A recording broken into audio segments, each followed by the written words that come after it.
TV조선 취재기자들이 전하는 뉴스의 중심, 보도본부 한나인, 저는 신효섭입니다. 오늘의 핫 키워드부터 알아보겠습니다. 네, 첫 번째 키워드는 누가 이길까입니다. 불법 정치자금과 뇌물수수 의혹으로 구속영장이 청구된 송영길 전 민주당 대표의 구속심사가 현재 서울중앙지법에서 진행 중입니다. 송 전 대표는 법원에 출석하면서 검찰 조사에선 묵비권을 행사했지만 법원에서는 성실히 소명하겠다고 밝혔습니다.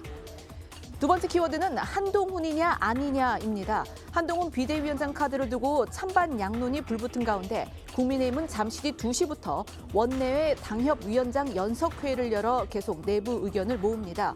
한 장관은 자신을 둘러싼 정치권 논란을 의식한 듯 오늘 예정된 외부 일정을 돌연 취소했습니다. 세 번째 키워드 논평 오보입니다. 민주당이 윤석열 대통령의 네덜란드 순방에서 확정된 1조 원대 한국 R&D 센터 건설을 두고 기존에 유치됐던 사업을 포장했다면서 비판 논평을 냈다가 사실과 다른 걸로 드러나자 삭제했습니다. 여당은 공당이 사실관계도 제대로 확인하지 않고 가짜뉴스를 퍼뜨렸다고 비판했습니다. 네 번째, 10시간 만에 ICBM까지입니다. 북한이 오늘 오전 8시 20분쯤 동해상으로 미국 본토 요격이 가능한 대륙간 탄도미사일 ICBM을 발사했습니다. 어젯밤 단거리 미사일 한 발을 쏜 지 10시간 만의 도발로 전문가들은 최근 한미가 내년 8월에 핵작전 연습을 하기로 합의한 데 대한 반발로 보인다고 했습니다. 다음 키워드는 또 당한 낙서 테러입니다. 경복궁 담벼락이 스프레이 낙서로 훼손된 지 하루 만에 또 다른 낙서가 발견돼 경찰이 조사에 나섰습니다. 새 낙서가 발견된 곳은 그제 훼손된 영추문 왼쪽 담벼락으로 경찰은 기존 용의자와 다른 인물로 짐작된다고 설명했습니다. 마지막 키워드는 제대로 겨울추위입니다. 북극 한파가 기승을 부리면서 오늘 아침 서울의 체감온도가 영하 18도까지 떨어졌습니다. 주 후반으로 갈수록 더 추워져 연말까지 한파가 이어질 걸로 예보됐습니다. 첫 번째 이슈로 가보겠습니다. 영상부터 확인하시죠.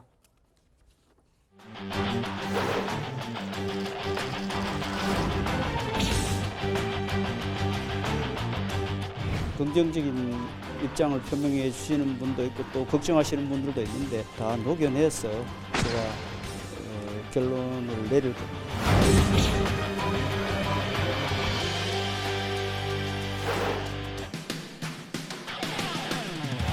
그렇게 정치 경험 많으신 분들이 그럼 왜 이때까지 차기 대권주자 지지율에서 한동훈 장관 근처에도 못 가는 것입니까?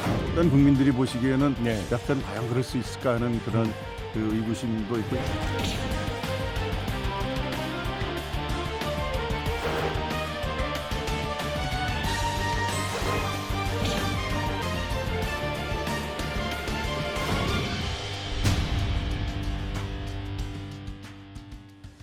지난 주말 사이 여권에서는 국민의힘 비상대책위원장으로 한동훈 법무부 장관을 차출하는 문제를 놓고서 찬반 양론이 거세게 불붙었습니다.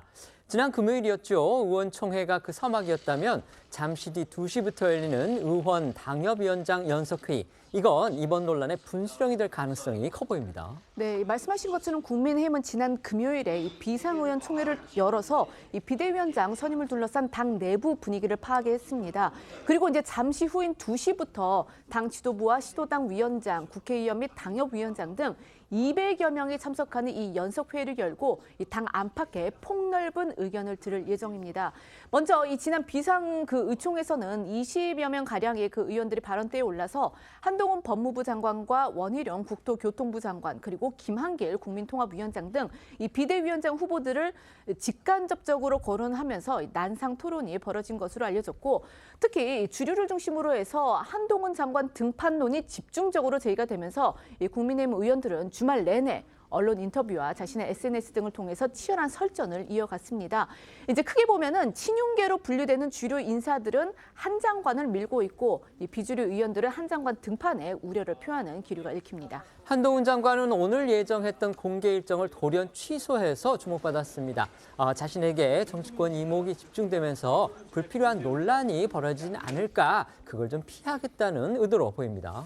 그렇습니다. 법무부는 오늘 아침 8시 24분에 출입 기자들한테 당초 한동훈 장관이 참석하는 걸로 돼 있었던 이 외부 행사에 차관이 대신 참석한다 이렇게 공지를 했습니다. 한 장관이 예고했던 일정을 당일에 취소하는 거는 제 기억에는 거의 처음 같은데요. 법무부에 물어봤습니다. 그러니까 관계자들이 한 장관이 무슨 이유로 일정을 변경했는지 알 수 없다. 지난번에도 차관이 참석했다. 크게 의미 부여할 건 아닌 것 같다. 라면서 말을 아끼는 분위기였습니다. 일각에서는 한 장관의 이 비대위원장 등판론을 두고 정치권에서 갑론을박이 벌어진 상황과 무관치 않다는 해석이 나오고 있는데요. 아무래도 공개 행사에 참석하게 되면은 자신에게 이목이 쏠릴 수밖에 없고 언론 취재도 집중돼서 그 과정에서 불필요한 논란이 벌어질 수 있다. 이런 점을 우려하는 걸로 보이고요. 또 법무부 장관으로서 참석하는 행사인 만큼 다른 정치권 이슈로 시선이 집중되는 것을 피하려는 그런 선택이란 해석도 나오고 있습니다. 한 장관 최근 들어서도요, 총선 출마 등 자신의 거취나 다른 정치권 이슈에 대해서는 말을 좀 아끼는 모습을 보여왔죠. 영상으로 보시겠습니다. 여권에서는 장관님의 총선 요구가 조금 강한데 의견은 많을 수 있습니다. 총선 출마가 아무래도 제일 관심이 가는 문제여서요. 저는 제 일을 최선을 다해서 하고 있다는 말씀드립니다.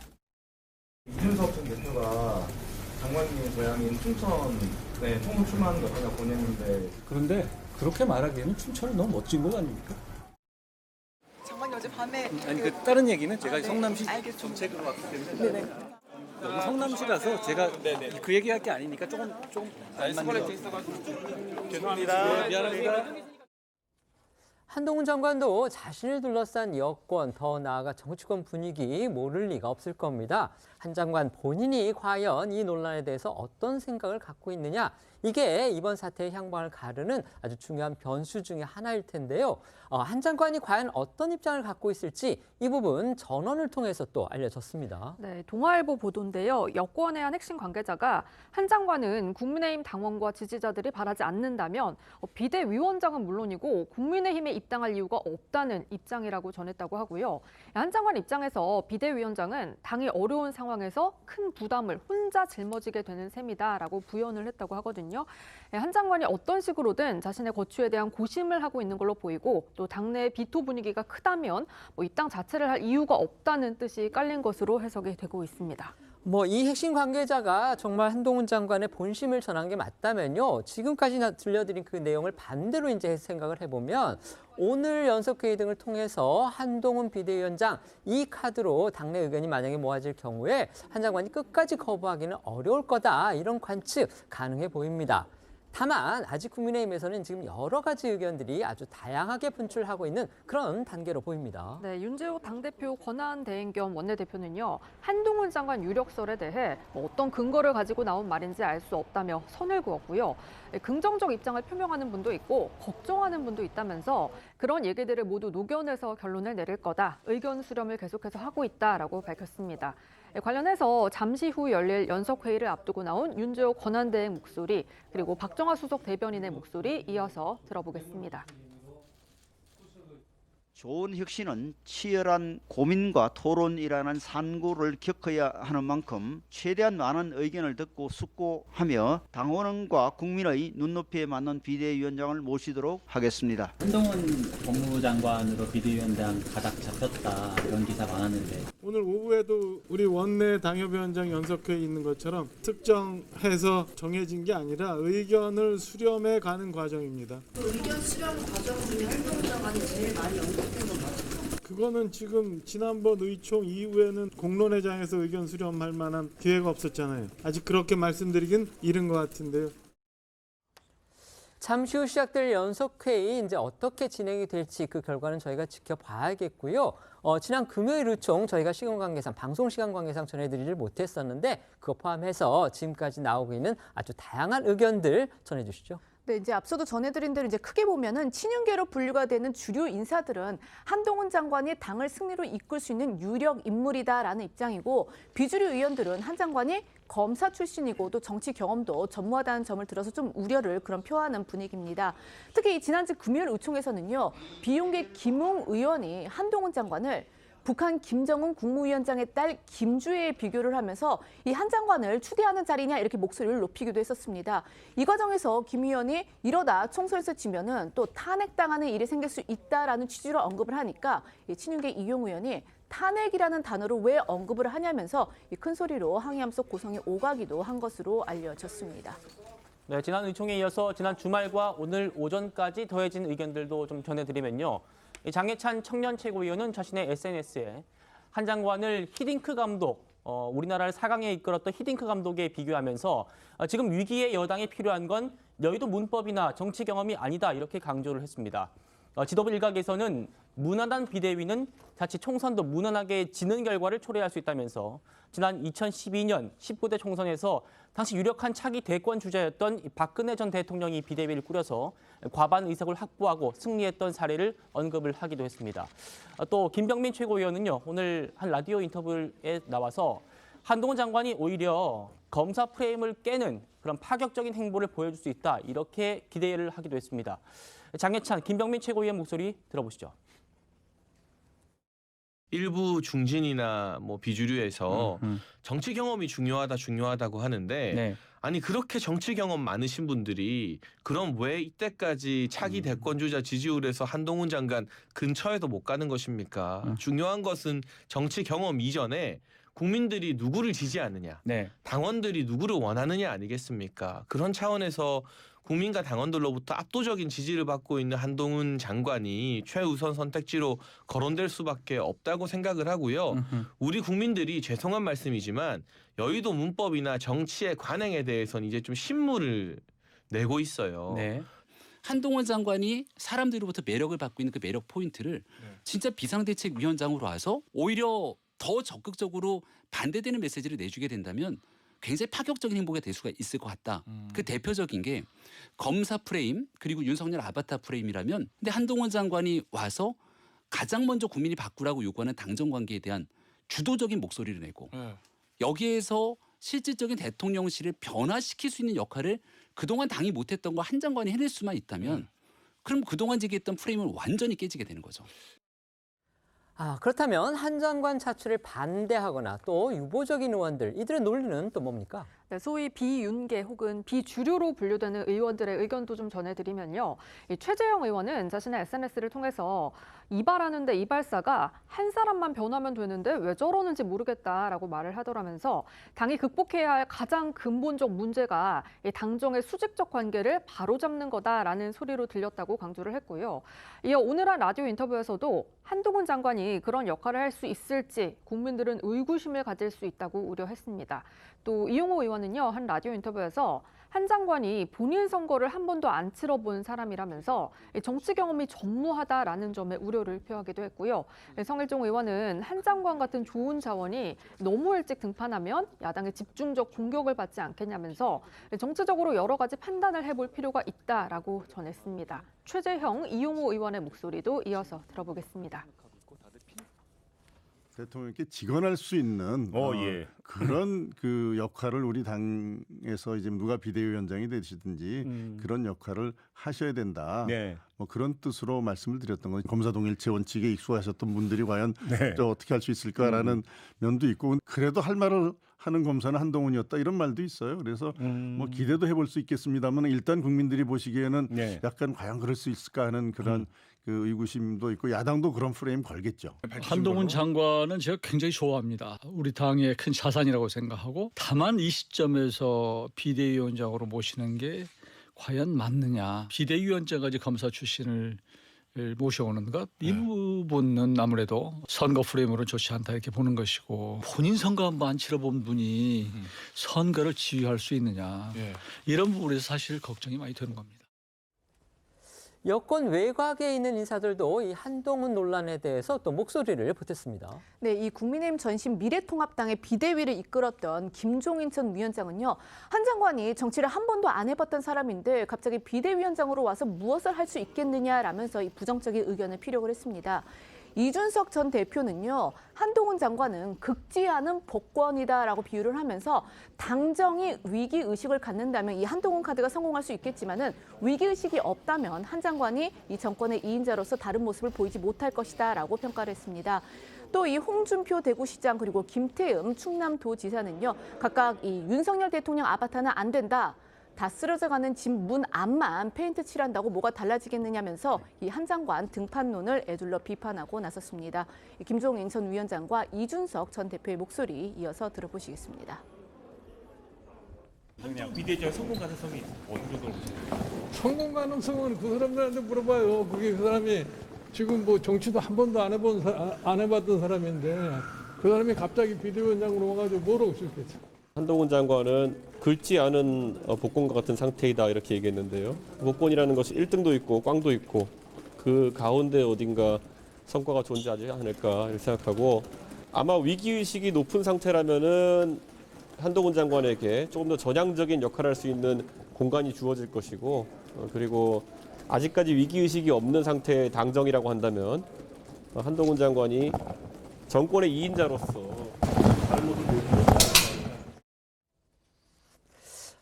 이처럼 한동훈 비대위원장론에 대해서 아직 여권 내에서 지금 의견이 모아지지 않고 이렇게 여러 의견들 찬반 양론이 분출하고 있는 그런 단계입니다.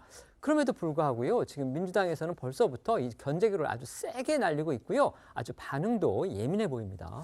그렇습니다. 민주당에서는 사실상 국민의힘의 한동훈 비대위원장 이 체제로 전환될 거라고 기정사실화하고 있는 그런 분위기였는데요. 당 지도부와 친명계 주류 인사들을 중심으로는 한 장관이 윤석열 대통령의 아바타 이런 취지로 비판을 하기도 했고요. 또 한 장관을 향해서 김건희 여사의 명품백 수수 의혹 수사에 대한 그런 입장부터 밝혀라 이런 공세도 이어가고 있습니다. 민주당 목소리 들어보시죠. 당대표도 대통령 마음대로 하루아침에 갈아치우더니 그걸로는 부족했나 봅니다. 윤석열 대통령이 직접 아바타를 내세워 총선을 진두지휘하겠다는 속셈을 노고라 하고 있습니다. 그러나 그 계획은 결코 성공하지 못할 것입니다. 아바타 비대위원장의 등장은 윤석열 정권 심판에 대한 국민의 의지만 더욱 드높일 것이기 때문입니다. 국민의힘은 용산의 힘, 검사의 힘으로 완벽히 장악되었습니다. 검사 셀프 공천에 이어 한동훈 비대위원장에 의한 캐비넷 공천이 예상됩니다.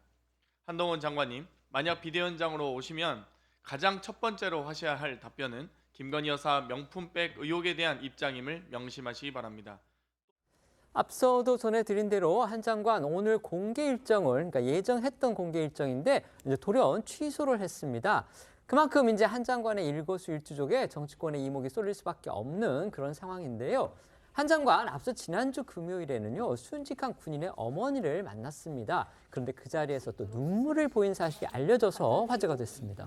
네, 한 장관은요, 지난 2016년 군복무 중 급성 백혈병에 걸리고도 제때 치료를 받지 못해 세상을 떠난 고홍정기 일병의 어머니 박미숙 씨를 만나 위로를 하고 국가배상법 개정안 신속 통과를 약속을 했는데요. 이날 면담은 한 1시간가량 이어졌고요. 박 씨가 법무부 장관한테 가장 먼저 사과받게 될 줄은 꿈에도 몰랐다라고 하니까 한 장관은 10번이고 사과드릴 수 있다라고 화답을 했습니다. 또 박 씨가 장관님 안경 너머로 보이는 눈이 아들의 눈과 비슷하다라고 말을 하니까 한 장관 역시 홍일병 사전을 향해서 저랑 비슷하다라고 답하면서 눈물을 보이기도 했거든요. 영상으로 보겠습니다.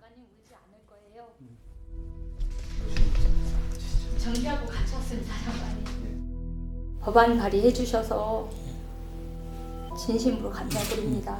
우리 아이는 군대에서 죽어서 나오나 똑같아요. 왜냐면 나와서 중환자실에 있다가 떠났으니까 말 한마디 못 해보고. 제가 어머님 마음을 어떻게 다 이해하겠어요. 저는 상상도 안 가는데요. 그렇지만 분명히 답을 낼 거라는 제가 약속을 드려요. 그렇게 될 겁니다. 그리고 장관님 그 안경 너머로 보이는 눈과 우리 정기가 쓴 안경 너머로 보이는 눈이 저랑 비슷한. 너무 전 장관님 울지 않을 거예요.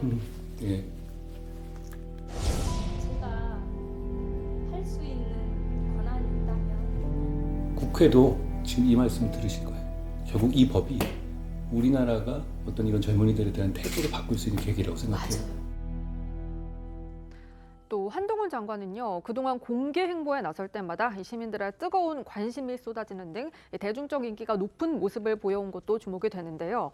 지난 13일 한 장관이 이재명 민주당 대표가 2010년부터 8년간 시장으로 재직해왔던 성남시를 방문했을 때도 역시 마찬가지로 시민들이 몰리면서 마치 팬미팅을 방불케 하는 모습을 보였습니다. 당시 모습도 영상으로 보겠습니다. 그거는 내가 장관 자격으로 사인해드린 건 아니라서. 아닙니다. 이렇게요? 네. 내가 원래 이거 안 했는데 변한 것 같아. 네. 아까 저기 잠깐. 이거는 내가 사인 받아야 돼. 너무 잘 봤어요. 잘 봤어요. 네, 찍겠습니다. 이건 뭐야? 여기다가요. 성함과 별. 별? 네. 이 별 말하는 거예요? 네. 나는 너무 해달라는 대로 다 해주는 것 같아. 나왔어요. 가방에 펜이 여기 계속 늘어나죠? 펜이 계속 늘어나고 있어.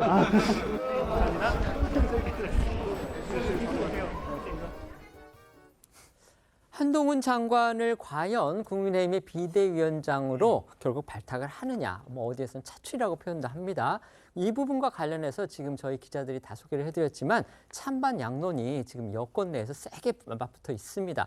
지금 야당에서는 이게 거의 한동훈 비대위원장을 기정사실로 해가지고 윤석열 아바타다 이렇게까지 지금 비판을 내고 있는데 의원님은 어느 쪽에 좀 더 공감이 갔습니까? 찬반 양론 중에서. 뭐 해야 될 이유, 안 해야 될 이유가 다 한 100가지는 될 것 같습니다. 근데 이제 어떤 걸 선택하느냐가 이제 중요한 거겠죠. 근데 지금 국민의힘의 상황이 평상시 상황과는 정말 다르다. 절체절명의 상황이다라는 걸 따져보면 일단 게임 체인저가 와야 될 것 같습니다. 왜냐하면 총선이 지금 얼마 남지 않았기 때문에 이 판을 바꿀 수 있는, 즉 내년 총선에서 정권 심판론으로만 치르는 게 아니라 실질적으로 이제 미래 권력에 대한 어떤 국민적 희망 이런 걸 가지고 치러야 된다는 저는 명제가 있다고 봅니다. 그렇다면 11번의 비대위원장 중에 오직 성공한 박근혜 비대위가 성공할 수 있는 비결도 저는 거기 있다고 보는 거거든요. 즉 본인의 정치 생명이 선거 승패와 연결되어져야지만이 저는 국민들도 그 호소력을 믿을 수 있다고 보는 거거든요. 그런 면에서 이제 한동훈 장관이 유력해 보이는데 저는 전제 조건이 몇 가지 있다고 봐요. 왜냐하면 지금 당에서 가장 우려하는 것은 그동안 너무나 대통령실 중심으로 모든 걸 이끌어왔다는 거 아니겠습니까? 그렇다면 저는 한동훈 장관이 오게 될 경우에 몇 가지 조건을 가지고 와야 된다. 그 첫 번째가 바로 이제 김건희 여사와 관련된 문제에 대한 본인의 해법을 가져와야 된다는 생각이 들고요. 그렇다면 그는 일정 정도 아마 윤 대통령과 좀 뭔가 양해가 돼야 될 겁니다. 자, 그리고 이제 두 번째로 보면 지금 이준석 전 대표에 대한 저는 어떤 문제라든지 이거에 대한 본인의 어떤 해결할 수 있는 방안 이런 것도 좀 필요하다 봐요. 즉 보수 전체에 대한 어떤 이 단결을 도모하기 위한 본인의 해법과 할 수 있는 어떤 저는 카드가 있어야 된다. 세 번째로는 공천 문제입니다. 즉 공천 문제와 관련해서 대통령실과 달리 본인의 어떤 영향권 안에서 공천할 수 있는 권한 이런 것들 정도 받아온다 그러면 저는 아마 반대하는 의원들도 굳이 반대할 이유는 없을 것 같아요. 바로 그런 것들이 전제 조건으로 해결돼야 본인도 아마 그걸 느낄 겁니다. 그거 없이 그냥 지금 상황에서 온다 그러면 이거는 뭐 연말 지나기 전에 꽤 어려움을 겪을 거거든요. 아마 그래서 지금 좀 전에 나왔던 것처럼 전적으로 나를 요구하지 않으면 나도 갈 생각이 없다라는 것도 조금의 배수진을 치는 게 아닌가 그런 생각이 듭니다. 지금 한 장관께서 이 방송 보고 계신다면 우리 이현종 의원님 말씀 듣고서 야 저렇게 어려운 자리를 내가 어떻게 하지 이렇게 겁을 잔뜩 먹지 않을까 싶은데 말씀해 주시죠. 저도 뭐 비슷한 생각인데요. 지금 한동훈 비대위원장을 추대하려는 걸 주로 하는 분들이 대통령실에 의중이 있을 것으로 보이고 또 친윤 주류 의원들 아닙니까? 그러면 만약에 임명이 된다고 하면 지금까지 이분들이 내는 목소리와 완전히 다른 모습을 보여줘야만 성공 가능성이 있는 건데 단적으로는 윤석열 정부에 대해서 각을 세울 수 있고 비판의 목소리를 낼 수 있어야 되고 당장 이제 12월 말에 처리될 가능성이 높은 김건희 여사 특검 문제에 대한 명확한 입장을 낼 수 있어야 되거든요. 과연 이제 한동훈 장관이 그러한 입장까지 자기의 운신의 폭까지 어느 정도 보장받고 비대위원장직을 받을 수 있을 것이냐 이런 부분이 관건이라고 보여지는데 실제 이제 지금 한동훈 비대위원장을 추진한 분들의 면면이라든가 용산 대통령실의 뜻 여러 가지를 종합해 보면 쉽지 않아 보입니다. 그게 이제 현재의 딜레마일 것으로 보이고 과연 이제 오늘 그 연석회의라든가 대통령실의 입장이 지금 뭐 말씀하신 내용들에까지 다 보장되는 형태의 실질적인 권한이 있는 비대위원장으로 가느냐 아니면 용산의 목소리를 그대로 대변하는 비대위원장이냐 이거에 따라서 성패가 갈릴 것으로 봅니다. 알겠습니다. 한동훈 장관 어쨌든 지금 국무위원입니다. 그렇기 때문에 인사권자는 윤석열 대통령입니다. 윤 대통령의 의중도 상당히 그 한 장관의 거취를 결정하는 데 중요한 변수 중에 하나일 겁니다. 마침 윤 대통령이요. 이르면 오늘입니다. 공석인 국가정보원장을 포함해서 외교안보 핵심 라인에 대한 개편을 단행할 것이다. 이런 얘기가 나오고 있습니다. 그렇다면 이 인사 대상에 과연 한 장관까지 포함시키느냐. 이것도 지켜볼 대목입니다. 윤석열 대통령은 먼저 어제 이 산업통상자원부 장관에 안덕근 통상교섭본부장을 지명하는 원포인트 개각을 단행을 했습니다. 당초 이번 이 주초에 박진 외교부 장관 등을 포함해서 이 4-5개 부처 개각과 국정원장, 안보실장 등의 이 외교라인 쇄신이 예상이 됐었지만 이 산업부 장관만 교체를 한 겁니다. 그리고 이르면 오늘 이 추가 인선이 이뤄질 거란 전망이 나오고 있는 가운데 가장 관심을 끄는 건 말씀하신 것처럼 단연 이 한동훈 장관의 거취일 텐데요. 앞서 이제 설명드린 것처럼 잠시 뒤에 열리는 이 여당 연석회의에서 한 장관 추대론에 이 힘이 실릴 경우 윤 대통령의 개각 결심에도 영향을 미칠 것으로 보입니다. 네, 일단 대통령실 고위 관계자는 한 장관 교체 문제에 대해서 당에서 여러 가지 의견 수렴을 하고 있다면서 그걸 살펴보면서 말씀드려야 할 것 같다 이렇게 말을 했다고 합니다. 일각에서는 한동훈 비대위원장 카드가 굳어질 경우에 이번 개각에 굳이 포함되지 않더라도 한 장관이 즉각 사의를 표명하고 새 장관 후보자 지명 전까지 차관이 장관직을 대행을 하는 그런 가능성도 있다 이런 분석이 나오고 있고요. 또 한 장관이 비대위원장을 맡지 않을 경우에는 국회 내년도 예산안 처리 시점 이후에 연말 연초 원포인트로 교체가 돼서 내년 총선에 투입될 거라는 관측도 함께 나오고 있습니다. 어쨌든 윤 대통령 네덜란드 국빈 방문에서 돌아오자마자 정말 큰 숙제, 아주 어려운 방정식의 해법을 찾아야 하는 그런 지금 부담을 안고 있는 셈입니다. 관련해서 민주당이 윤 대통령의 네덜란드 방문 성과를 깎아내리는 그런 논평을 냈는데 이게 또 사실과 다른 것으로 드러나서 철회하는 해프닝이 벌어졌습니다. 네, 민주당이 문제 삼은 건요. 윤 대통령의 방문을 계기로 세계적인 반도체 장비 기업이죠. ASML과 삼성전자가 국내에 이 차세대 반도체 제조 기술 연구센터를 설립한다는데 합의했다는 그런 대통령실의 발표였습니다. 이걸 순방 성과라고 강조했었죠. 내년부터 양사 공동으로 센터 설립과 운영에 대해서 1조 원을 투자해서 초미세 제조 공정을 공동 개발하기로 했다 이런 내용이었는데 먼저 박춘섭 대통령실 경제수석 목소리 들어보시겠습니다.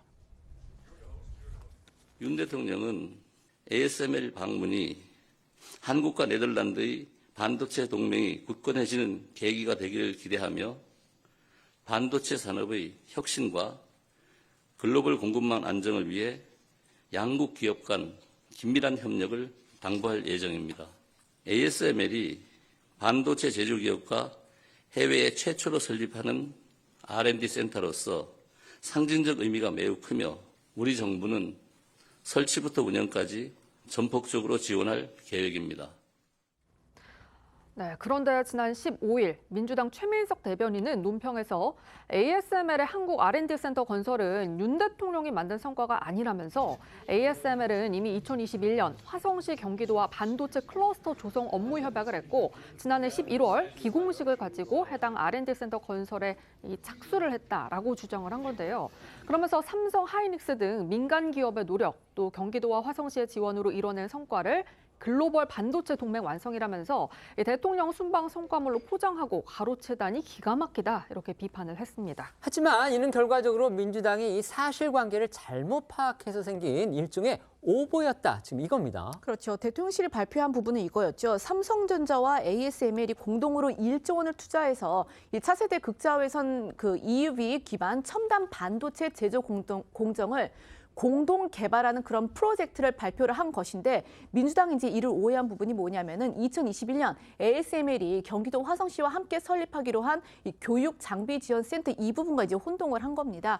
여기에 대해서 대통령실은요, 이 다음 날인 16일 대변인실 명의 공지를 통해서 이번에 성사된 1조 원의 R&D 센터 건립은 이 기존 투자 프로젝트와 전혀 다른 별개 사안이라면서 이례적으로 야당 논평에 대해서 공식 반박했습니다. 네, 대통령실은 민주당 논평은 기본적인 사실관계가 잘못됐다면서 대통령의 순방 성과를 정치적으로 폄훼하려는 그런 의도까지 보인다 이렇게 비판을 했습니다.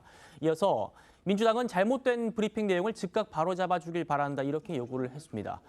또 그동안 대통령은 ASML 회장을 2차례 만나서 지속적으로 투자 확대를 요청을 했고 이번 순방을 계기로 ASML이 전격적으로 추가 투자를 결정한 거다, 추가 투자를 한 거다 이렇게 부연을 하기도 했습니다. 민주당 결국 잘못을 겸허히 수용하겠다 이러면서 논평을 삭제했습니다. 그렇습니다. 최민석 대변인은 대통령실 공지 하루 만인 어제 지난 15일 발표했던 브리핑은 사실과 달라서 삭제 조치하겠다면서 대통령실 해명을 납득하고 사실과 달랐음을 인정한다 이렇게 브리핑했습니다. 들어보시죠. 제가 지난 15일 발표했던 브리핑은 사실과 달라 삭제 조치하겠습니다. 네덜란드 반도체 기업 ASML은 2021년부터 국내 민간 기업, 지자체와 교류 및 투자 협력을 지속적으로 해왔습니다. 이러한 민간 기업과 지자체의 노력을 윤석열 정부가 가로챈 것은 아닌지 지적했으나 대통령실의 해명을 납득하고 사실과 달랐음을 인정합니다. 윤 대통령의 ASML 방문은요, 네덜란드 방문의 핵심 행사나 마찬가지였습니다. 당시 여기에 동행했던 이재용 삼성전자 회장도 긍정적인 소감을 밝힌 것으로 또 그렇게 기사가 났습니다. 네, 이 대통령실과 관련 업계에 따르면은 이재용 회장은요, ASML 본사 방문 소감에 대해서 이번이 10번째 이 ASML 본사 방문인데 윤 대통령 본대에 합류해서 가보니까 에스코트를 제대로 받아서 이렇게 빨리 도착한 것은 처음이다라고 말했다고 전해지는데요. 또 이 회장은 이번 방문이 반도체 산업에 변화를 줄 수 있겠다 이렇게도 말한 것으로도 알려졌습니다. 한국과 이 네덜란드 간 반도체 동맹으로 불리는 이번 방문 성과가 글로벌 반도체 패권 경쟁에서 우리 업계의 생존 가능성을 한층 높였다 이런 평가로 해석이 되고 있습니다. 한동훈 비대위원장 카드를 둘러싼 찬반 양론 저희가 이제 앞서서 전해드렸는데요. 저 개인적으로는 그걸 총합을 해보면 결국 한동훈 비대위원장에 대해서 윤석열 대통령에 대해서 기존의 당대표나 여당의 입장과는 다른 목소리를 내는, 저희가 실말로 이런 표현 쓰죠. 결국 윤 대통령을 밟고 지나가는 그런 상황이 벌어진다면 한동훈 비대위원장 카드는 성공하는 것이다. 이게 두 패널분의 공통된 의견이다. 제가 이렇게 요약을 할 수가 있을 듯합니다. 그렇다면 이제 중요해지는 거는 과연 인사권자인 윤석열 대통령의 의중은 뭐냐 이걸 텐데 어떻게 추측하십니까? 그러니까 윤 대통령만큼 아마 내년 총선 승리를 바라는 사람이 없을 겁니다. 왜냐하면 지금 같은 이런 국정의 난맥이나 이런 것들을 윤 대통령 입장에서 보면 일단 야대 국면이 기본적인 일단 잡고 있는 거 아니겠습니까? 그렇다면 이 야대 국면을 벗어나지 못하면 사실은 아무것도 할 수가 없는 상황에 처한다는 것은 아마 본인이 뼈저리게 느꼈을 것 같아요. 자, 그렇다면 그동안 여권의 어떤 이 지리멸렬한 현상들을 극복하고 나머지 남은 3년 기간 동안 뭔가 성과라도 내기 위해서는 결국은 이제 이번 총선에서 과반을 차지해야 되는 그런 절체절명의 숙명이 있는 거 아니겠습니까? 그걸 위해서는 아마 본인은 모든 것을 하겠다는 입장인 것 같아요. 왜냐하면 지금 사실은 이것 따지고 저것 따지고 할 수 있는 상황이 아닌 것 같습니다. 그렇다면 최소한 사실상 이제 한동훈 장관을 향한 미래 권력이라고 표현할 수가 있는 거거든요. 현직 대통령이 3년이 남았는데 사실상 미래 권력을 띄우는 것은 쉽지가 않습니다. 시기적으로 좀 빠르다는 빠르죠. 느낌도 있죠. 빠르고 그만큼 또 여권에 대한 장악력도 떨어질 수밖에 없어요. 네. 왜냐하면 총선 끝나고 나면 그러면 국회의원들이 누구에게 정말 충성을 하겠습니까? 그건 뻔한 거거든요. 그럼에도 불구하고 본인의 어떤 남은 3년 임기 동안 어떠한 식의 성과를 만들기 위해서는 그 정도는 감수하겠다라는 게 저는 아마 대통령의 생각인 것 같고, 그런 측면에서는 아마 한동훈 장관을 어떤 면에서 대통령실도 차기 비대위원장으로 추천하는 것도 그 정도의 어떤 저는 감수를 충분히 예상하고 있을 것이다 이렇게 판단하고 있습니다. 이제 이 의원님의 말씀을 또 요약을 해보면 결국 한동훈을 이전에 과거에 제2의 윤석열로만 인정을 하면 된다, 지금 그런 요지 같습니다. 공감하십니까? 근데 실제 그럴 수 있을까 저는 의문입니다. 한동훈 장관이 비대위원장의 이력설이 올라오기까지 지금 한두 달 동안의 과정을 보면 인요한 혁신이 실패했고요. 김기현 대표의 거취를 놓고도 여러 의견이 있는 가운데 대표직 사퇴 그리고 현재 이제 울산 분출마까지 압박을 받고 있는 걸 보면 이번 총선은 말씀대로 대통령의 뜻대로 치르고 싶어 하시는 생각이 분명한데, 과연 그 과정에서 한동훈 비대위원장의 어떤 요구사항을 그대로 관철시키고 또 대통령의 주변 지금까지 문제되게 된 부분, 김건희 여사를 포함해서 이런 부분까지의 거침없이 어떤 한동훈 장관의 하는 어떤 정치적 행보까지 과연 용인될 수 있을까? 그것까지를 대통령이 용인하면서 이 카드를 불가피하게 받아들이냐? 저는 그렇지는 않을 것 같습니다. 그리고 한동훈 장관과 또 윤석열 대통령의 오랜 인연, 그리고 둘 간의 어떤 검찰 조직 내에서의 문법, 이분들이 체질화된 어떤 여러 가지 스타일이 정치에 온다고 해서 바뀔 것 같지는 않아서요. 한동훈 비대위원장의 성공의 조건이긴 한데 대통령의 뜻이 그것까지 허용하는 정도로 바뀔 것 같지는 않습니다. 네, 지켜봐야 되겠습니다. 여당 못지않게 민주당도 지금 안팎으로 크게 흔들리고 있죠. 이낙연 전 대표가 신당 창당 의지를 굽히지 않는 상황에서 민주당의 현역 의원들이 아주 다 집단적으로 반발을 하고 나섰고요.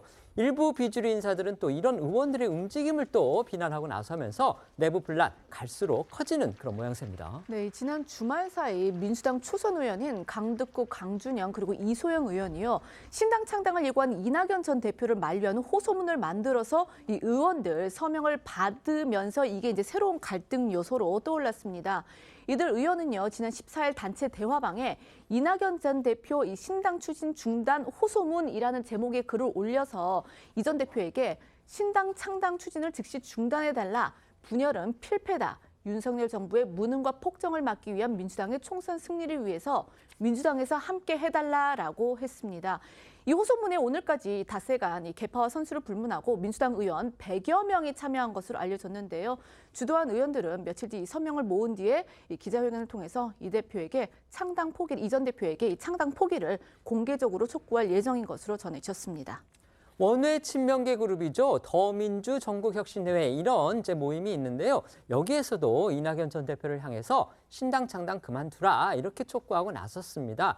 그런데 그 자리에서 나온 말들이요. 상당히 거칠어 보였고요. 또 주장의 기조가 이재명 대표를 일방적으로 지지하는 것이기 때문에 과연 이낙연 전 대표가 저 얘기를 수용할 수 있을지 솔직히 의문이 들었습니다. 네, 더민주 전국혁신회의 이 친명계의 원외 조직입니다. 오늘 오전에 국회 소통관에서 이낙연 전 대표의 신당 창당 규탄하는 기자회견을 열었는데요. 이들은 이낙연 전 대표가 얘기하는 그런 신당 창당의 이유를 도저히 이해하기 어렵다 이러면서 신당 창당의 뚜렷한 이유는 이재명 대표를 반대하는 것뿐이다 이렇게 주장을 했습니다. 또 국민은 돌파형 리더를 원해서 이낙연 전 대표가 아니라 이재명 대표를 선택했다면서 이 전 대표에게 신당 창당이 아닌 정계 은퇴를 하라 이렇게 요구를 했습니다. 오늘 기자회견에는 연판장을 주도한 의원 중에 한 명인 이 강득구 의원도 참석을 했는데요. 목소리 들어보시겠습니다. 민주당의 이름으로 5선 국회의원, 전남도지사, 국무총리를 지내고 당의 대표까지 영입했던 분이 당의 역사와 민주적 절차를 부정하고 나오셨습니다. 헛된 정치적 욕망으로 자신의 역사와 민주당의 이름에 먹칠을 하고 선후배 동지들에게 깊은 상처를 주고 있습니다. 신당 창당의 뚜렷한 이유는 이재명 대표를 반대하는 것뿐입니다. 현재까지 115명이 넘은 것으로 알고 있습니다. 앞잡이다 이런 표현 쓰셨는데 오늘 좀 어떤 의미인지 좀 설명 부탁드리겠습니다. 총선도 140일도 안 남은 상황에서 신당을 창당하겠다, 민주당이 대안 세력이 될 수 없다, 이렇게 얘기하는 것은 윤석열 정권의 앞잡이를 밖에 볼 수 없다라는 겁니다. 그런 거 아닌가요? 자, 앞잡이라는 표현까지 썼습니다. 이전에 이제 사쿠라 얘기 이어서 이제 앞잡이 얘기까지 나왔는데 이런 얘기들은 이낙연 전 대표 결국 강한 불쾌감 드러냈습니다. 네, 이 전 대표는 어제 채널A 방송에 출연해서 흔히 그쪽 동네 오래된 정치 습관이 압박하고 억압하는 방식으로 해결을 해온 그런 버릇 때문에 그런지는 모르지만 그렇게 해선 안 될 거다라고 강하게 비판을 했는데요. 이 전 대표는 연명장을 준비하는 의원들이 문제가 뭔지 잘못 보고 있다면서 그냥 신당을 하지 말라, 이게 아니라 민주당을 어떻게 바꾸겠다라는 말을 먼저 해야 옳다고 지적을 했고요. 또 의원들 태도가 잘못됐다면서 자신과 무슨 대화를 한다든가 해야 하는데 자기들끼리 그렇게 하고 있다라고 꼬집었습니다. 이낙연 대표는 언론인 시절부터 굉장히 분석 기사를 잘 쓰는 분으로 유명했습니다. 저렇게 하나 둘 잘못한 걸 지적을 일일이 했는데 이 의원 연명장 사태에 대해서 문재인 청와대 인사들 사이에서도요 비판이 나왔습니다. 네, 바로 최재성 그리고 이철희 전 청와대 정무수석의 말인데요. 이 두 사람도요 이 연명장을 받는 당내 움직임에 대해서 회의적인 목소리를 내놨습니다. 최재성 전 수석은요 오늘 한 라디오 방송을 통해서 당에서 이 전 대표의 신당을 막으려는 노력이 보이지 않는 상황에서 현역 의원들의 이런 움직임은 오히려 이 전 대표를 밀어내는 역효과를 냈다라고 평가를 했고 이철희 전 수석도 오늘 한 라디오에서 이 전 대표의 신당 창당 행보에는 고민이 있다 이렇게 이야기를 하면서도 현역 의원들의 이런 태도는 이 전 대표에게 나가라는 것밖에 안 된다, 좀 거칠다라고 비판을 했습니다. 들어보시겠습니다. 그쪽 동네는 그러냐라는 표현까지 갔으면은 이게 이제 의원들의 서명이나 이런 것들이 좋게 작동한 것은 아니죠. 그러면 또 반대로 이낙연 대표의 탈당, 신당 이런 것을 막기 위한 그러면은 노력이 어떤 차원에서 어떻게 이루어졌느냐인데 이거는 안 보이거든요, 또. 그러니까 튕겨져 나가는 효과로 작동할 수밖에 없는 거죠. 질죠. 그럼 나가라는 것밖에 더 됩니까? 기왕에 나간다는 걸 전제로 하고 나쁜 놈 만들려는 거잖아요. 같은 식구였던 사람을 그렇게까지 대할 게 뭐 있습니까? 이낙연 대표 전 대표도 좀 서두르고 명분 제시가 부족하고 과연 그 길이 정답인가에 대한 고민이 있습니다만 당내에서 다루는 방식도 저렇게 하면 안 되고 알겠습니다. 당 대표도 좀 나서야죠. 이낙연 전 대표 본인은요, 당 안팎에서 어떤 비판 그리고 만류가 쏟아져도 현재로서는 신당 창당을 밀고 갈 듯 아주 확고해 보입니다. 네, 그래 보입니다. 이 전 대표는 채널A 인터뷰를 통해서 민주당이 획기적인 변화를 의지를 보이지 않는다면 지금 하고 있는 일을 멈추지 않을 거다 이렇게 말을 했습니다. 창당 결단 시기를 묻는 질문에는 새해 초에 국민들께 보고를 드리겠다고 했습니다.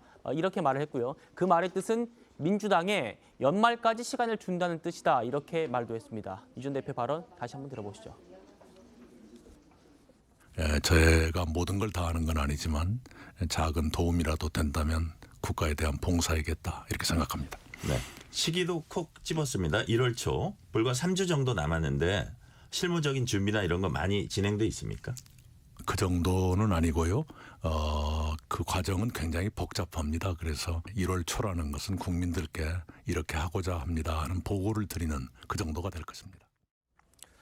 또 이 전 대표는 앞서서 비명계 4인 현역 국회의원들 구성된 원칙과 상식 의원들이 비대위 구성을 요구한 것에 대해서 문제의식과 충정에 공감한다 이런 입장도 밝혔습니다. 이건 이재명 대표의 사퇴를 요구한 거냐 이런 질문을 받고는 나는 이제까지 구체적으로 조건을 제시한 적은 없다 이렇게 답을 했습니다. 아까 저희가 두 전직 청와대 정무수석 얘기 전해드렸는데 그들의 그 주장은 한마디로 이재명 대표 보고 빨리 이낙연 전 대표를 만나든지 어떻게 해서 좀 설득하라 이런 얘기였습니다. 실제로 지금 비주류와 중도 의원들 사이에서는요. 이낙연 전 대표를 하루빨리 만나서 직접 통합 행보를 보이라 이렇게 이재명 대표를 압박하고 있습니다. 네, 비명계 박용진 의원이 오늘 SNS를 통해서 이 분열의 상징이 될 신당 추진을 비판은 하지만 분열의 과정을 손 놓고 지키만 보는 이 지도부의 수수방관 태도도 동의할 수 없다라고 주장을 했습니다. 그러면서 이재명 대표가 이낙연 전 대표를 만나야 한다라고 촉구를 했습니다. 당초 오늘 김대중 전 대통령을 다룬 이제 다큐 시사회가 열리는데 여기에 이재명 대표하고 이낙연 전 대표가 이제 함께 참석을 해서 만날 가능성이 있다. 이런 보도 저희도 전해드렸습니다. 하지만 불발됐습니다. 그러니까 오늘 그 용산의 한 영화관에서 오후에 이 김대중 전 대통령 관련 다큐 VIP 시사회가 열리는데 이 자리에 이제 이재명 대표와 이낙연 전 대표 그리고 김부겸 전 총리가 초청을 받았고 또 모두가 이 세 명의 참석 의사를 밝히면서 이 만남 성사 여부에 정치권의 시선이 쏠렸는데 그런데 이 대표는요 오후 2시에 열리는 시사회에 참석 의사를 밝혔지만 이낙연 전 대표는 다른 일정을 이유로 해서 오후 7시, 그러니까 저녁 시사회를 보겠다 이렇게 이제 예고를 해서 두 사람의 만남은 이뤄지지 않게 됐습니다. 다만 이 대표는 같은 시각 이 시사회에 초청을 받은 김부겸 전 국무총리와는 만날 것으로 보입니다. 이낙연 전 대표 어제 채널A 인터뷰를 통해서도 이렇게 신당 창당 의사를 거듭 밝혔습니다. 그런데 지금 이 민주당의 이제 안팎의 중도 내지는 그 비주류 인사들 사이에서는 이재명 대표한테 하루빨리 이낙연 전 대표 만나서 설득해라. 통합 행보를 말이 아닌 행동으로 보여라. 지금 이렇게 요구를 하고 있습니다. 그런데 지금 민주당 안에서 벌어지고 있는 사정을 보면 꼭 그렇게 돌아가는 것 같지는 않습니다. 어떻게 평가하십니까? 그러니까 지난번 아마 불체포 특권 관련해서 이재명 대표 관련해서 그때도 서명을 했지 않습니까? 서명하지 않은 의원들에 대해서 굉장한 어떤 비판이 있었죠. 이번에도 똑같은 일이 벌어지고 있는 것 같습니다. 즉 여기에 서명을 하지 않으면 결국은 이거는 친명이 아니다라는 어떤 갈라치기용으로 저는 서명 운동을 하고 있다는 생각이 드는데요. 물론 지금에서는 저는 이낙연 총리의 어떤 이 신당 창당 이 움직임 자체와 또 동력 자체가 약하다는 것은 뭐 자명한 것 같습니다. 그런데요, 문제는 이제 내년쯤 되면 민주당이 이제 공천 시즌에 들어갈 겁니다. 공천 시즌에 들어가면 지금은 나도 공천될 수 있겠지라고 하는 의원들이 과연 내년쯤 들어가서 실제로 친명계의 어떤 공천이나 이런 것들이 일색으로 이루어진다 그러면 과연 이걸 견뎌낼 수 있을까라는 문제. 아마 이낙연 전 총리도 그걸 고려했을 것 같습니다. 일단 집을 만들어 놓으면 나중에 일단 집을 찾아놓은 사람들이 있을 것이다. 그래서 아마 지금 신당 창당하는 것 같고 제가 볼 때는 아마 역대 이낙연 총리의 어떤 결의치고는 가장 강한 결인 것 같습니다. 그렇습니다. 말씀해 주십시오. 이낙연 전 대표의 신당은 민주당의 분열을 의미하는 겁니다. 어떤 식으로든 바람직하지 않죠. 성공 가능성 여부를 떠나서 지금 선거를 앞두고 민주당이 그런 분열 현상을 보이는 것 자체가 당에게도 좋지 않고 이재명 대표나 지도부에 좋지 않은 건 당연합니다. 그러니까 만나셔서 대화를 해야 되는데 일단은 이낙연 전 대표 측에서 사실은 거부하고 있는 것으로 보여져요. 사진만 찍는 자리에 만나면 하지 않겠다는 것이고 지금까지 어떤 구체적 요구를 하는 것도 아닌 것으로 보입니다. 물론 당의 변화 혁신을 얘기를 하고 있지만 그러면 구체적으로 어떤 변화를 하면 내가 지금 하고 있는 신당 창당 조직이 의미가 없기 때문에 뭐 당을 위해서 함께하겠다 이런 근데 구체적 내용이 없으니까 만나신다고 한들 과연 의미 있는 대화가 있을지는 의문입니다. 네. 변호사님은 방금 이제 이낙연 전 대표가 회동을 거부하고 있다 이렇게 말씀하셨는데 이제 언론 기사만 놓고 보면 이낙연 전 대표 측은 또 저쪽에서 어떤 제안도 특별히 온 게 없다 지금 이렇게 얘기를 하고 있기 때문에 제가 반론 차원에서 말씀을 드리겠습니다. 자, 민주당의 사법 리스크 상황도 살펴보겠습니다. 지금 서울중앙지법에서는 전당대회 돈봉투 사건의 최종 수혜자로 지목된 인물이죠. 바로 송영길 전 대표의 구속영장 실질 심사가 열리고 있습니다. 네, 오늘 오전 이 송 전 대표가 구속 전 피의자 신문이죠. 이 구속영장 심사를 받기 위해서 서울중앙지법에 출석을 했습니다. 체감 온도가 영하 18도까지 떨어진 매서운 한파 속에서 이 송 전 대표는요 코트와 회색 목도리 그리고 그 안에 이제 잘 보이진 않는데 파란색 줄무늬 넥타이를 메고 법원에 들어섰습니다. 법원 앞에는 이 송 전 대표의 지지자와 유튜버 등 수십 명이 모여서 송영길을 연호하기도 했는데요. 오늘 오전 이 법원에 출석하며 밝힌 송 전 대표의 입장 들어보시겠습니다. 영장 심사에서 어떻게 소명하실지 한 말씀 먼저 부탁드리겠습니다. 제가 지난번에 말씀드린 것처럼 검찰에서는 묵비권을 행사했지만 법원에서는 변호인과 함께 잘 상의해서 겸손하고 성실하게 잘 소명하도록 하겠습니다. 네, 처벌 피하기 위해서 캠프 관계자들을 회유하려고 했다라는 시선도 있습니다. 검찰은 압수수색 영장 권한을 가지고 제 주변을 100여 명이 넘는 사람을 압수수색하고 그런 과정에서 사람이 죽기도 하고 이런 강압적 수사를 하는 검찰에 맞서서 저 피의자로서의 정당한 방어권을 행사하는 것입니다. 의원들과 지역본부장에게 돈봉투 살포되는 아니, 그 구체적 사실은 법정에서 그런 이야기는 한다니까. 송 전 대표 이제 검찰 소환 조사에서는 묵비권을 행사했지만 법원 심사에서는 이제 자신의 입장을 다 밝히겠다 이렇게 지금 예고를 했습니다. 자연스럽게 양측의 치열한 법리 공방이 예상됩니다. 네, 우선 검찰은 지난 13일 닷새 전에 민주당 전당대회 돈봉투 사건과 관련해서 송 전 대표에게 정치자금법 위반, 정당법 위반, 또 뇌물수수 등의 혐의로 구속영장을 청구를 했습니다. 송 전 대표가 2021년 민주당 당대표 경선에서요, 동료 의원들을 비롯한 당 관계자들한테 6,650만 원의 돈봉투를 뿌리는 데 관여를 했고 또 외곽 후원 조직 먹사연을 통해서 2020년 1월부터 2년에 걸쳐서 모두 7억 6천만 원 이상의 불법 정치자금과 뇌물을 받은 걸로 의심을 하고 있습니다. 반면에 송 전 대표는 의혹이 불거진 초기부터 모든 혐의를 강하게 부인을 해오고 있죠. 검찰의 정치 수사를 이렇게 주장하고 있습니다. 오늘 영장 실질 심사에서 검찰 측에서는 송 전 대표를 조사한 부부장 검사 등 5명이 출석한 걸로 알려졌습니다. 검찰은 준비한 250쪽 분량의 파워포인트를 활용해서 송 전 대표 혐의를 소명하고 증거인멸 우려와 범행의 중대성 등을 주장할 계획으로 전해졌고요. 송 전 대표 측은 송 전 대표의 친형인 송영천 변호사가 주축이 된 변호인단이 참여를 했고 A4 용지 100장이 넘는 의견서를 준비한 걸로 알려졌는데요. 송 전 대표에 대한 구속 여부, 이르면 오늘 밤 늦게, 늦어도 내일 새벽엔 결정이 될 걸로 보이고요. 송 전 대표는 심사를 마친 뒤에 구속 여부가 결정될 때까지 서울구치소에서 대기할 예정입니다. 구속 여부를 가를 핵심 쟁점, 아무래도 범행의 중대성, 특히 이 증거인멸 우려 여부, 이게 될 걸로 보이죠. 네, 말씀하신 것처럼 검찰과 송 전 대표의 변호인단은 이 범행의 중대성 그리고 증거인멸 우려 이걸 등을 중심으로 해서 논쟁을 벌일 것으로 보이는데 먼저 이 범행의 중대성에 대해서 검찰은요. 돈봉투 사건을 당대표 선거 과정에서 거액을 살포한 매표 행위로 규정하고 또 헌법이 강조하는 정당 민주성을 훼손한 중대 범죄다 이렇게 강조를 하고 있습니다. 반면 송 전 대표는 이것은 그러니까 당대표 선거는 당내 잔치이다. 다른 공직 선거에 비해서 비난 가능성이 작고 또 자율성이 보장된 정당 내부의 선거라는 입장이라서 이 양측의 강한 충돌이 예상되는데요. 법조계 일각에서는 특히 이 정치자금법 위반 혐의의 액수가 7억 원 이상으로 큰 만큼 영장 발부의 조건인 범죄의 중대성 여기에 해당할 수 있다 이런 해석도 나오고 있습니다. 관련해 송 전 대표와 한 장관의 지난 발언들 들어보시겠습니다. 전당대회 논란이 된 것은 국가 돈은 아니잖아요. 다 개인 돈들이 아닙니까? 왜 현역 국회의원을 자기들 주장대로 돈이 뭐 큰 액수가 뗀 것도 아닌데 이걸 가지고 증거 능력도 없는 증거를 가지고 구속영장을 청구하는 것은 완전히 먹이는 거죠. 그러니까 9,700만 원, 1억도 안 되는 돈인데. 선거 앞두고 수백만 원씩 돈 뿌린 것이 별로 중요하지 않은 범죄다라는 식으로 말하는 것은 틀린 말이고 한마디로 말 같지도 않은 소리다라고 생각합니다.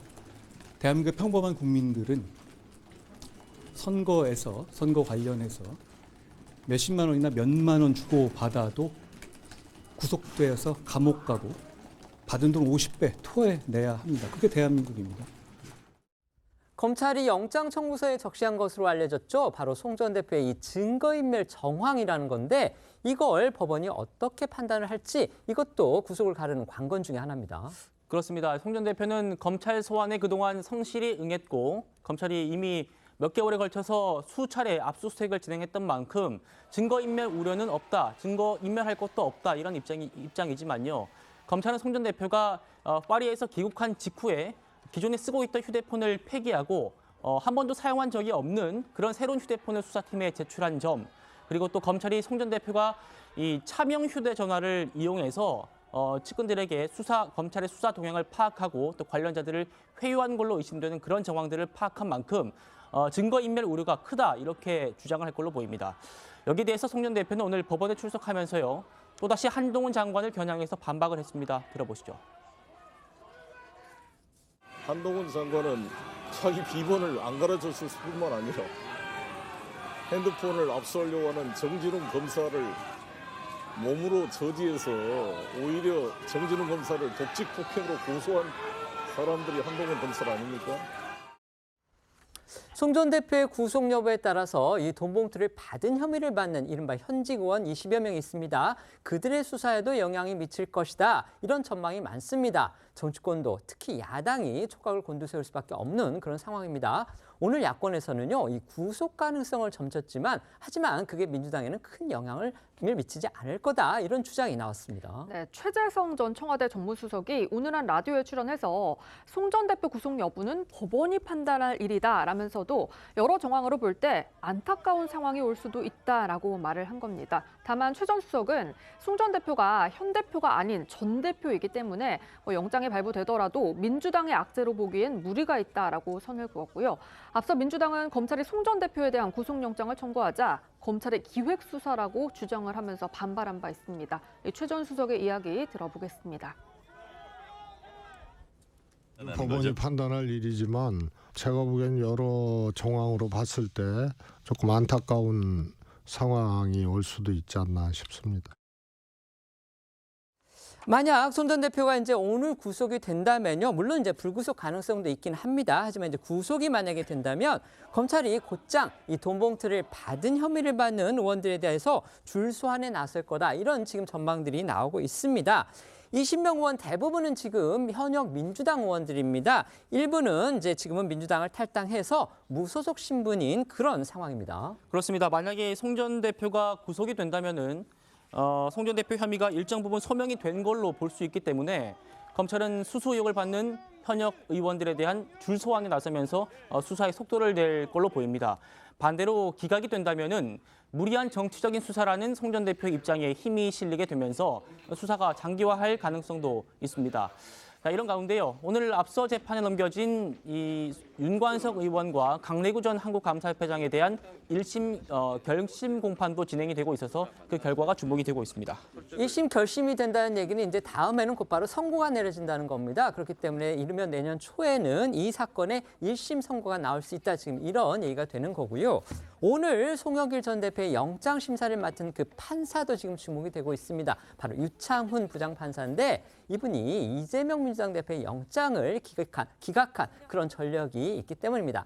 하지만 이 유 판사가요, 돈봉투 사건과 관련해서는 윤관석 의원 그리고 강내구 전 감사 등을 이 주요 인물 등을 구속영장을 발부를 한 또 그런 일이 있습니다. 네, 때문에 검찰이 윤관석 의원 또 강내구 전 협회장 등 이미 재판에 넘겨진 관련자들과 이 송 전 대표 사이의 공모 관계를 얼마만큼 입증할 수 있을지 이 부분도 주목이 되고 있는데요.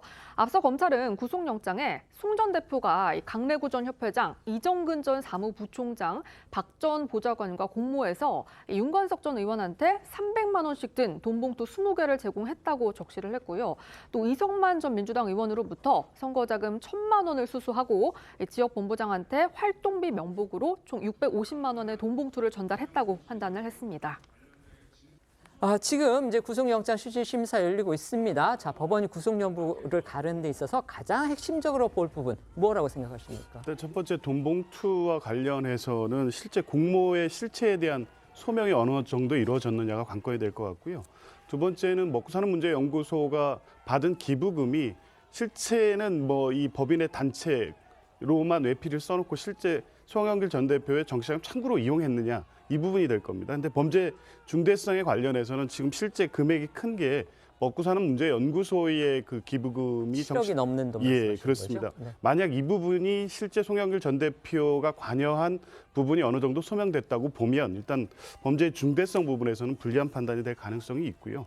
핵심적으로 증거인멸의 우려인데 불리한 상황은 어쨌든 관련해서 실제 증거인멸 행위에 가담했다고 하는 박 부장관이라든가 관련자들이 증거인멸의 우려가 인정이 돼서 이미 구속영장이 발부된 상태이기 때문에 이 부분에 대해서 송영길 전 대표가 어느 정도 관여가 됐는지도 관건이 될 것 같고요.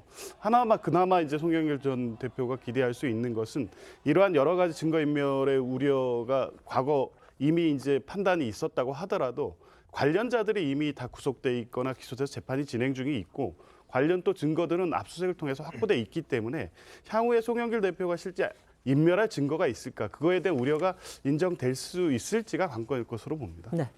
저는 일단 형평성 차원을 좀 집중적으로 봐야 되는 게 아닌가 싶습니다. 왜냐하면 이 강내구, 그다음 윤관석 의원 등등이 보면 다 누굴 위해서 이런 행동을 했죠? 결국은 이제 송영길 전 대표의 전당대회 당선을 위해서 본인이 이런 역할을 한 거 아니겠습니까? 그렇다면 사실상 종범들은 다 구속이 됐는데 그 어떤 면에서 제일 혜택을 받은 주범은 만약에 기각이 된다 그러면 여러 가지 또 논란이 있을 거예요. 특히 이제 유창훈 부장판사가 이미 이 사건 관련해서 여러 차례 구속영장을 발부한 전례가 있기 때문에 이 사건 내용을 아마 잘 알 겁니다. 그런 차원에서 저는 아마 증거인멸의 어떤 정황도 있고 중대성도 있고 하기 때문에 영장의 어떤 발부 가능성이 상당히 높게 보고 있습니다. 네. 지금부터는 어쩌다 이런 일이 코너로 이어가겠습니다.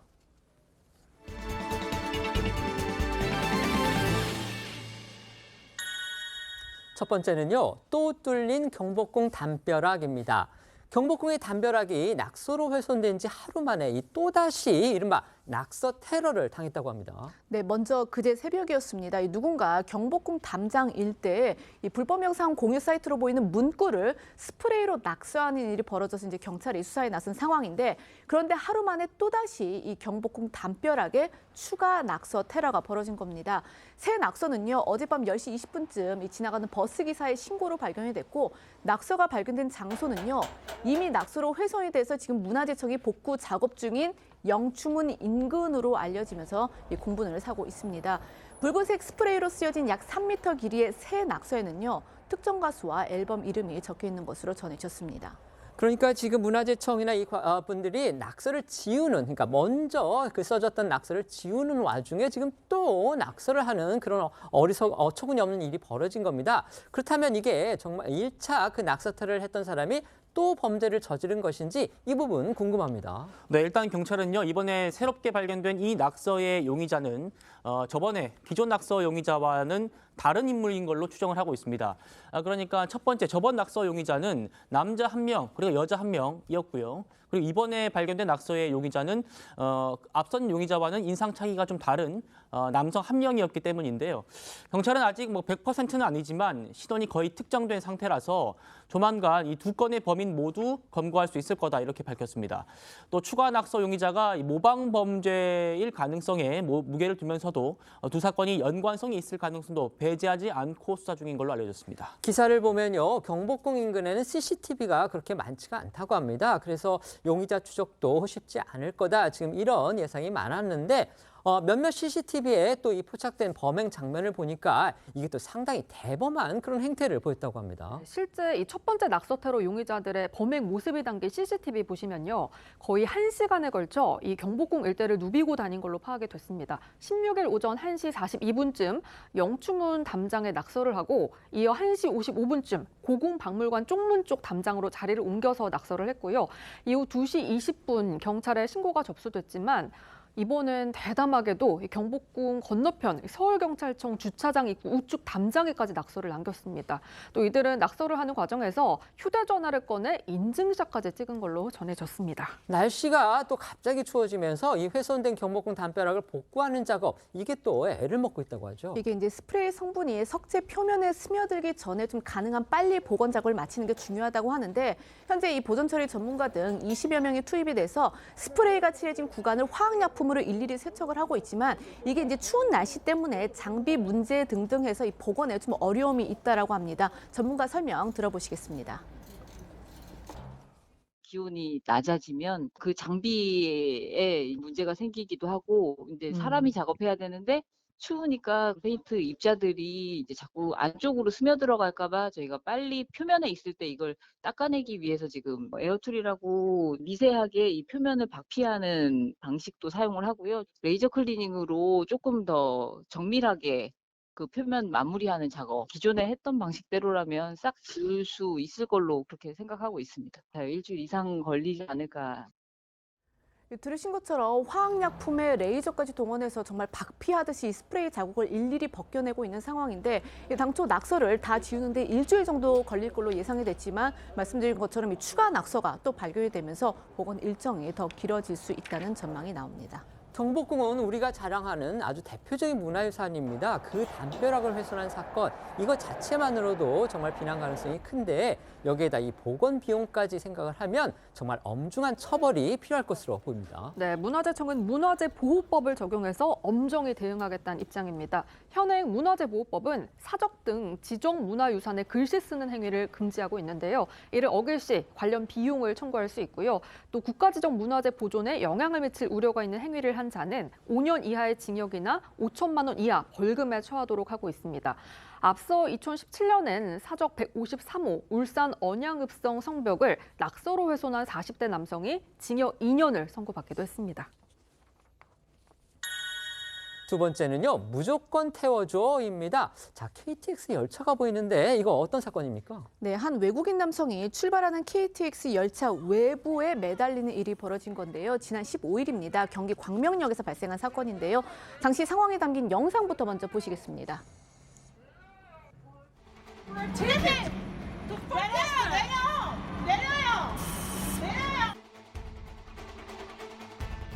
네, 이 영상으로 보신 것처럼 정말 위험천만한 상황이 벌어진 건데 그렇다면 도대체 왜 이 외국인이 이미 출발한 KTX에 매달렸느냐 이제 여기에 대해서 좀 알아봤더니 철도사법경찰에 따르면은 A씨는 열차 시간에 지각하는 바람에 탑승하지 못했던 거라고 하는데 그럼에도 A씨는 열차에 꼭 탑승을 해야 했다면서 열차에 매달리면 문을 열어줄 거라고 생각을 했다 이렇게 진술을 했다고 합니다.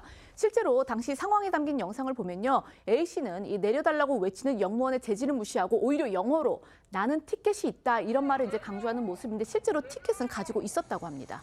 이 소동 때문에 열차 운행도 지장을 받았겠죠. 네, 영무원 제재에도 말을 듣지 않고 열차에 매달려 있는 정말 위험천만한 상황이 이어지자 열차가 멈춰설 수밖에 없었는데요. 열차가 멈춘 뒤에도 A씨는 사과 없이 계속해서 불만을 토로한 걸로 전해졌습니다. A씨는 내가 문 앞에 있는 걸 봤을 텐데 왜 태워주지 않았냐 이런 취지로 영무원에게 항의를 했다고 하고요. 이에 영무원은 열차 문을 닫는다는 걸 여러 차례 방송을 했다 이렇게 설명을 했다고 합니다. 그러니까 지각을 본인이 해놓고서도 이제 적반하장식으로 이렇게 나왔다는 건데 그래서 이 외국인 어떻게 처리가 됐습니까? 네, 당시 현장에 있었다는 목격자에 따르면요, 이 외국인 남성 자신이 결국 세워버린 이 열차를 타고 목적지까지 간 걸로 전해졌습니다. 다만 이 외국인 남성은 목적지에 도착해서 과태료를 부과받았다고 합니다.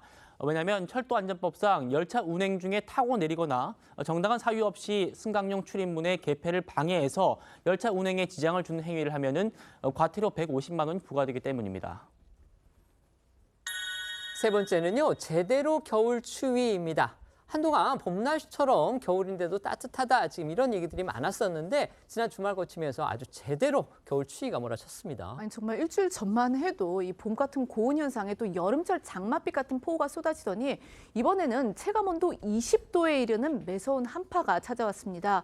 요즘 날씨 정말 왜 이래라는 말이 절로 나오는 상황인데요. 오늘 아침 비공식 기록으로 해서 이 철원군 임남면 기온이요. 전국에서 가장 낮은 영하 21.2도를 기록하기도 했고요.